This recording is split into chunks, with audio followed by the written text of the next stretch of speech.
بسم اللہ الرحمن الرحیم۔ السلام علیکم۔ اپنے چینل پر آپ کو ویلکم کہتے ہیں۔ روزانہ ایک نئی سچی کہانی سننے کے لیے اس چینل کو سبسکرائب کر لیجئے۔ میں شروع سے ہی عادتاً ذرا دل پھینک اور فلرٹی مزاج کا تھا۔ جہاں بھی صنف نازک دکھتی میں رال ٹپکانے لگتا۔ ماں نے بہت سمجھایا کہ گھر میں اپنی بہن موجود ہے، یوں کسی کی بہن بیٹی پر بری نگاہ رکھنا ٹھیک نہیں ہے، مگر میں کہاں سنتا تھا۔ مجھے اپنے علاوہ کسی کی پرواہ کب تھی۔ میری نالائکیاں دیکھتے ہوئے میرے ماں باپ نے میری کم عمری میں ہی شادی کر دی۔ کچھ عرصہ مزید گزرا تو میں نے بھی بڑے شہر میں کاروبار کرنے کا ارادہ کر لیا اور لاہور میں ایک بہت بڑی جیولری شاپ کھول لی۔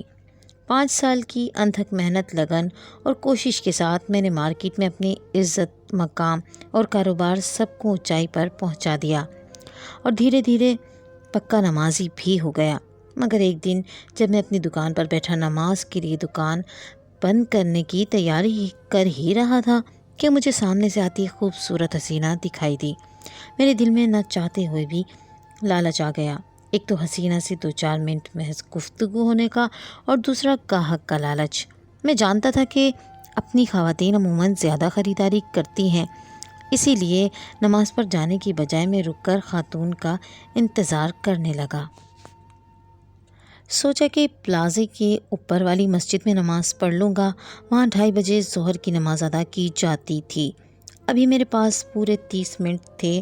حسب توقع وہ خاتون ایک ادا سے چلتی ہوئی میری دکان میں داخل ہو گئی۔ میری دکان میں بڑے مہنگے قسم کے زیورات تھے۔ میں نے اس خاتون کو بہت سے سیٹ دکھائے۔ خاتون نے 2 سیٹ پسند کر لیے اور کہنے لگی 2 سیٹ اور بھی چاہیے، ذرا ان سے مہنگے اور اچھے والے دکھا دو۔ وہ مجھ سے باتیں بھی کر رہی تھی اور ان زیورات کے بارے میں بھی پوچھ رہی تھی۔ میں بڑھ چڑھ کر اسے تفصیل بتا رہا تھا۔ ایسے میں میری نظر گھڑی پر بھی تھی کہ نماز کا وقت ہونے والا تھا، مگر میرا دل اس خاتون میں جیسے کہیں اٹک گیا تھا۔ یہ میری فطرت تھی، دکان میں آنے والی ہر عورت کو میں ایک ہی نظر سے دیکھتا۔ خیر وہ خاتون بھی مسکرا کر ہنس کر میری حوصلہ افزائی کر رہی تھی اور میں بھی ہنس کر باتیں کرتا جا رہا تھا۔ خاتون نے 4 سیٹ پسند کر لیے تھے۔ میں نے شاپر میں ڈال کر اسے وہ سیٹ دیے اور میں بل بنانے میں لگا تھا۔ خاتون نے وہ شاپر اٹھا کر اپنے کندھے پر موجود بیگ میں ڈال دیا تھا اور مجھے کہنے لگی میرے کزن کی شادی ہے، بہت ساری کزن لڑکیاں ہیں، اس لیے میں نے یہ 4 سیٹ خریدے ہیں اور کل تک مزید بھی خریدنے ہیں۔ میں نے کہا اب جیسی سخی دل خاتون کو فکر کرنے کی کیا ضرورت ہے، جتنے مرضی چاہیں سیٹ خرید لیں۔ خیر اس نے بیگ بھر لیا، لیکن جب بل ادا کرنے کی باری آئی تو وہ یوں ہی دکان سے جانے لگی۔ اسے دیکھ کر میں نے حیرت سے پوچھا خاتون آپ نے بل نہیں دیا؟ میری بات سن کر وہ ہنسنے لگی۔ تمہیں کیا لگتا ہے میں دکانداروں سے بل دے کر شاپنگ کرتی ہوں؟ اس نے ایک خاص ادا سے کہا تھا۔ کیا مطلب ہے؟ میں نے تو آپ کو مفت میں سیٹ نہیں دیے اور یہ ہماری پہلی ملاقات ہے، کم از کم میں آپ کو ڈسکاؤنٹ کر سکتا ہوں، لیکن آپ فری میں سب کیسے لے جا سکتی ہیں؟ میں اب اس کے رویے کا برا منا رہا تھا اور سوچ رہا تھا کہ شاید وہ مذاق کر رہی ہے، مگر میں غلط سوچ رہا تھا۔ اسے کوئی فرق نہ پڑا اور وہ گھوم کر اندر آ گئی۔ مجھے بھی غصہ آ گیا۔ میں نے زبردستی اس کا پرس کھینچ کر کاؤنٹر پر رکھا۔ تبھی وہ عورت مجھے کہنے لگی تمہاری ہمت کیسے ہوئی میرے ہاتھ سے یہ پرس کھینچنے کی؟ اس عورت نے اچانک ہی بجلی کی تیزی سے اپنا دوپٹہ زمین پر پھینکا، اپنا گریبان قدرے گہرا چاک کر دیا اور دکان کے سامنے سے گزرنے والے 2-3 آدمیوں کو دیکھ کر زور زور سے چیخنے لگی۔ وہ آدمی بھی غالباً میرے جیسے کردار کے ہی مالک تھے، جو خاتون کے ایک بار چیخنے پر دوڑے دوڑے دکان میں آ گئے۔ انہوں نے آتے ہی خاتون سے پوچھا تو اس نے مجھ پر بدکاری کا الزام لگا دیا، بولی کہ یہ مجھ پر دست درازی کر رہا تھا، مجھ سے بدتمیزی کر رہا تھا۔ ان مردوں نے آؤ دیکھا نہ تاؤ مجھے مارنا پیٹنا شروع ہو گئے۔ شکر ہے کہ ساتھ والے دکاندار وقت پر پہنچ گئے، ورنہ یہ لوگ میری تو درگت ہی بنا دیتے۔ اس واقعے نے مجھے پورے بازار میں بدنام کر کے رکھ دیا تھا۔ خاتون اس ہنگامے کا فائدہ اٹھاتے ہوئے اپنا بیگ اٹھا کر وہاں سے چلی گئی، جبکہ میں ہاتھ ملتا رہ گیا۔ میرے ہاتھ سے تو وہ قیمتی سیٹ مفت میں جا چکے تھے۔ وہ چالاک عورت مجھے چونا لگا گئی تھی۔ میں رہ رہ کر پچھتانے لگا کہ کاش نماز کے لیے میں دیر نہ کرتا، گاہک کا لالچ نہ کرتا تو اتنی بدنامی نہ ہوتی، لیکن میں نے بھی اپنی غلطی کی وجہ سے نقصان اٹھایا۔ خیر اب کچھ دن گزرے تو لوگ اس بات کو بھولنے لگے۔ میری دکان پر عورتیں پہلے کی طرح آنے لگیں، مگر میرے دل میں ایک خلش باقی تھی۔ میں اس عورت کی تلاش میں تھا۔ اس عورت کے انتقام نے مجھے پاگل کر دیا تھا کہ میں بھی اسے ویسے ہی ذلیل و رسوا کروں جیسا کہ اس نے مجھے کیا تھا۔ میں اپنی بے عزتی برداشت نہیں کر سکتا تھا اور بہت غصے میں تھا۔ میں نے اپنے ایک دوست سے مشورہ کیا کہ میں کیا کروں، تم ہی بتاؤ۔ اس عورت نے مجھے بلا وجہ پورے بازار میں بدنام کیا ہے اور اتنے قیمتی سیٹ بھی لے اڑی ہے۔ اب میں کیا کروں کہ اپنی عزت کا بدلہ لے سکوں؟ وہ کہنے لگے تمہیں اس لڑکی سے لڑنا نہیں چاہیے تھا، بلکہ ایسی چالاک لڑکی سے راہ و رسم بڑھانے چاہیے تھے، اور جب وہ تمہارے جال میں پھنس جاتی تو تم اس کے ساتھ جو مرضی کر سکتے تھے، مگر میں اب کسی طرح اسے بدنام کرنا چاہتا تھا۔ بدلے کی آگ میرے اندر بجھ نہیں رہی تھی۔ دوست بولا تم اسے جانتے تک نہیں ہو، اسے بدنام کیسے کرو گے؟ ایک ہی صورت ہے کہ وہ خود تمہاری دکان پر آ جائے، ورنہ تم اب اس کا کچھ نہیں بگاڑ سکتے، کیونکہ وہ تمہیں دوبارہ یہاں نظر نہیں آئے گی۔ دوست کی بات سن کر میں مایوس ہو گیا، لیکن میرے ذہن میں یہ بات کسی کانٹے کی طرح چبھ گئی کہ میں اس لڑکی سے بدلہ لے کر رہوں گا۔ اس بات کو کئی ماہ گزر گئے تھے۔ ایک دن میں اپنی دکان پر بیٹھا تھا کہ ایک بوڑھے بابا دکان میں داخل ہوئے۔ بابا کافی باوقار لگ رہے تھے، ان کے چہرے پر عجیب سی تھکان تھی اور وہ پریشان بھی لگ رہے تھے۔ میں نے کہا فرمائیے کیا بات ہے؟ وہ بولے بیٹا میں ایک سفید پوش آدمی ہوں، گھر کے حالات بہت خراب ہیں، کچھ مدد ہی کر دو۔ میں نے ان کو دیکھا اور 500 کا نوٹ ان کی طرف بڑھا دیا اور وہ مجھے دعائیں دیتے ہوئے وہاں سے چلے گئے۔ اب وہ بزرگ اکثر میرے پاس آ جاتے اور تھوڑی دیر مجھ سے ادھر ادھر کی باتیں کرتے اور پھر چلے جاتے۔ میں ہمیشہ کی طرح ان کی اسی طرح مدد کر دیا کرتا تھا۔ ایک روز وہ مجھ سے کہنے لگے کہ بیٹا تمہاری شادی ہوئی ہے کیا؟ میں نے ابھی تک شادی نہیں کی تھی۔ میں نے انہیں نہ میں جواب دیا۔ پھر انہوں نے مجھے کہا کہ انہوں نے کوئی ضروری بات کرنی ہے جس کے لیے مجھے ان کے گھر جانا ہوگا۔ پہلے تو میں نے انکار کر دیا، مگر ان کے اصرار پر میں نے راضی ہو گیا۔ ایک دن شام کو میں نے دکان بند کی اور ان کے ساتھ ان کے گھر آ گیا۔ وہ چھوٹے سے محلے میں کرائے کے گھر میں رہ رہے تھے۔ خیر مجھے ایک کمرے میں لے کر گئے۔ یہ کمرہ بیٹھک نما تھا، یہاں پر صوفے سلیقے سے لگے ہوئے تھے۔ میں ان کے سامنے بیٹھا تو وہ مجھے ہاتھ جوڑ کر کہنے لگے بیٹا میں بہت بوڑھا ہو گیا ہوں، پتہ نہیں کب موت آ جائے۔ میری ایک بھانجی ہے جو یتیم ہے، اس کا میرے علاوہ اس دنیا میں کوئی نہیں ہے۔ میں نے ایک رشتے والی کو کہا ہوا ہے، مگر کہیں سے اچھا رشتہ نہیں آ رہا۔ میں بہت دنوں سے تمہاری دکان پر آ رہا تھا، مجھے تم اچھے لگے، تم تو اس لیے سوچا تم سے بات کروں۔ میں چاہتا ہوں تم اس سے شادی کر لو۔ ان کی یہ بات سن کر میں حیران ہوا، مگر اس سے زیادہ مجھے حیرت کا جھٹکا اس وقت لگا جب انہوں نے اپنی بھانجی کی تصویر مجھے دکھائی۔ یہ تو وہی لڑکی تھی جس نے بھرے بازار میں مجھے بے عزت کیا تھا۔ میں نے جیسے ہی اس کی تصویر دیکھی میرے اندر بدلے کی آگ پھر سے جل اٹھی۔ میں نے بابا جی کو اس کے بارے میں سب کچھ بتا دیا۔ یہ سننا تھا کہ انہوں نے اپنا سر شرم سے جھکا لیا اور بولے بیٹا سب سے پہلے تو معذرت، تم میری بیٹی کو معاف کر دو، اس نے تمہیں خواہ مخواہ بدنام کیا، اس کی اس غلطی کے لیے میں تم سے معافی مانگتا ہوں۔ بوڑھے بزرگ کی بات سن کر میری آنکھیں حیرت سے پھیل گئیں۔ بوڑھے بابا نے بتایا کہ وہ اس لڑکی کے ماموں ہیں اور وہ لڑکی ان کی پناہ میں ہے۔ میں نے کہا بابا جی مجھے تو اس مسئلے سے کوئی فرق نہیں پڑا، بازار میں 100 لوگ میری عزت کرتے ہیں، جھک کر سلام کرتے ہیں، لیکن آپ کی بھانجی کے اس تماشے نے یقیناً اسے لوگوں کی نظروں میں گرا دیا ہوگا، کیونکہ یہاں قصور چاہے مرد کا ہو یا عورت کا، لوگ قصوروار عورت کو ہی سمجھتے ہیں۔ بابا جی میری بات سمجھ گئے اور پھر ایک دفعہ اپنی بھانجی کی طرف سے معافی مانگنے لگے۔ میرے اندر بدلے کی آگ ابھی بھی جل رہی تھی۔ مجھے یہ موقع بہت اچھا لگا۔ میں نے ان کے جھکے ہوئے سر کو دیکھ کر کہا اپنی بھانجی کی شادی مجھ سے کر دیں، میں اسے اپنانے کو تیار ہوں۔ ویسے بھی لڑکی سے ایسی نادانیاں ہو جاتی ہیں، اس میں غصہ کرنے والی کوئی بات نہیں۔ بابا جی میری بات سن کر حیران رہ گئے۔ میں اپنا پہلا پتہ پھینک چکا تھا۔ میں جانتا تھا کہ میں کیا کرنے جا رہا ہوں۔ اس لڑکی سے بدلہ لینا چاہتا تھا اور شاید بزرگ کی مرضی بھی یہی تھی۔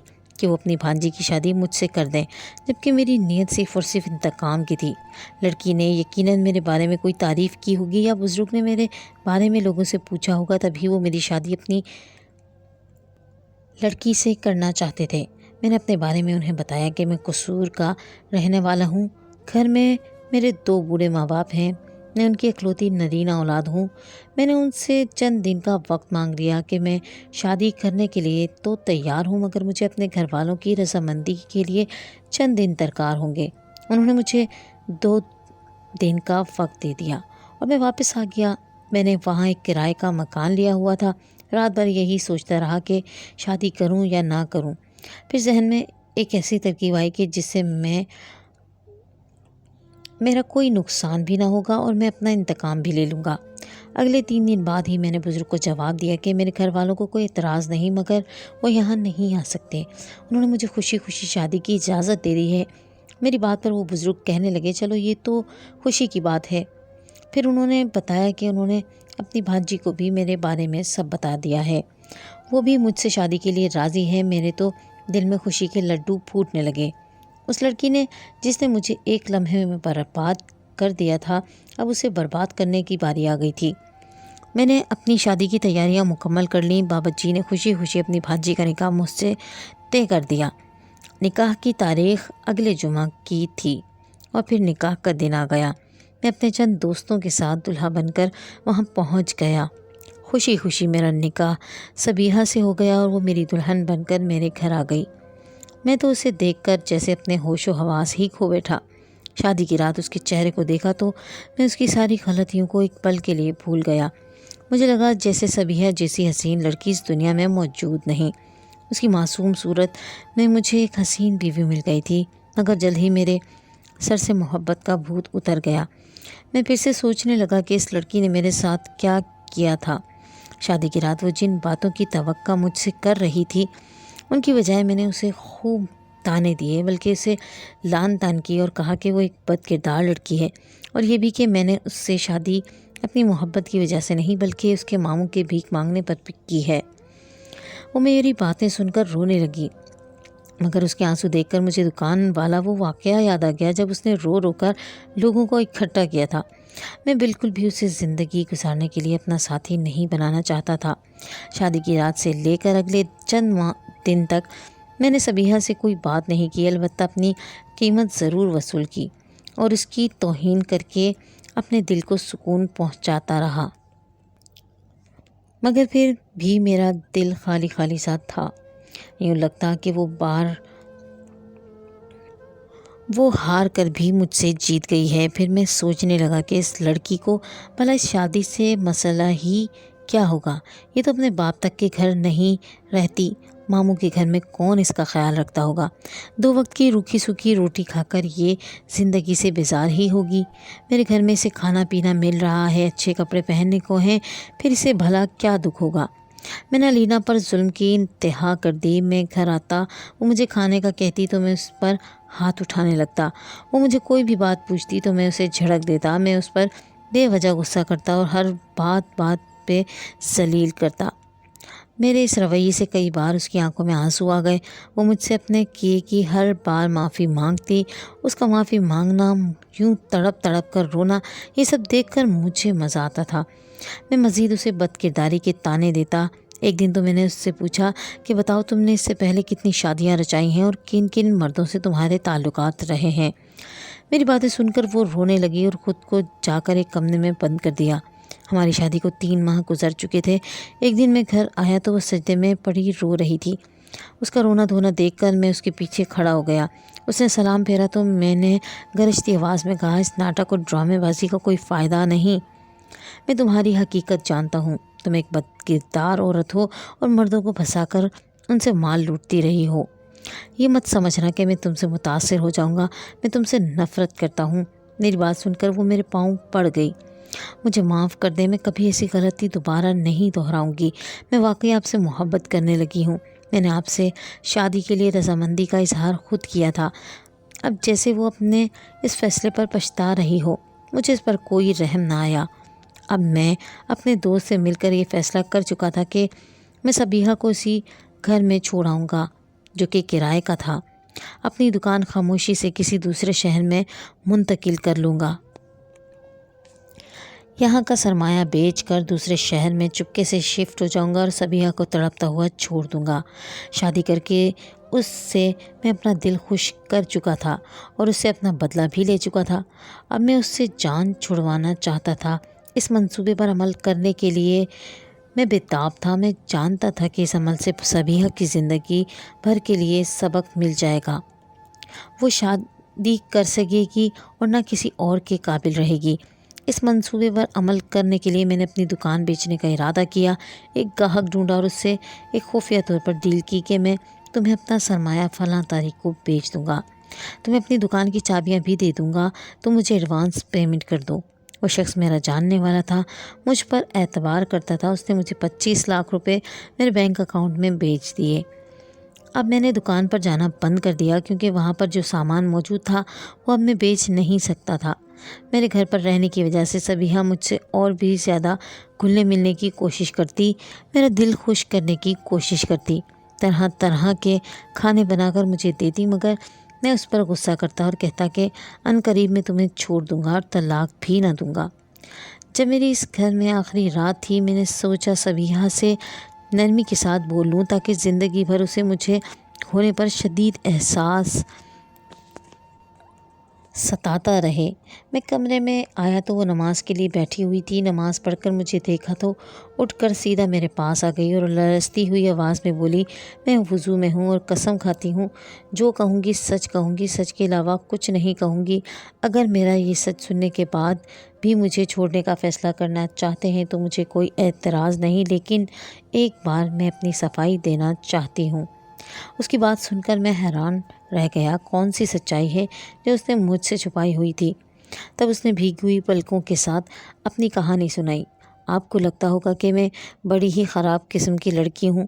ہاں، یہ صحیح بات ہے کہ میں نے شرافت کا لبادہ نہیں پہنا، لیکن اس سب کو اپنانے میں میرا کوئی قصور نہیں۔ جب میری والدہ کی شادی سرفراز احمد سے ہوئی تو میں صرف 9-10 سال کی تھی۔ سرفراز احمد میرا سوتیلا باپ تھا۔ میرے سگے باپ کے فوت ہونے کے بعد ہمیں ماموں اور مومانیوں نے گھر میں رہنے نہیں دیا اور میری ماں کی دوسری شادی کر دی۔ میں اس وقت جوان ہو رہی تھی۔ اس شخص کی نظریں مجھ پر تھیں۔ وہ اگرچہ میرا سوتیلا باپ تو تھا، مجھے شفقت بھی دیتا، مجھ سے محبت بھی کرتا، مگر وہ ایک غلط قسم کا آدمی تھا۔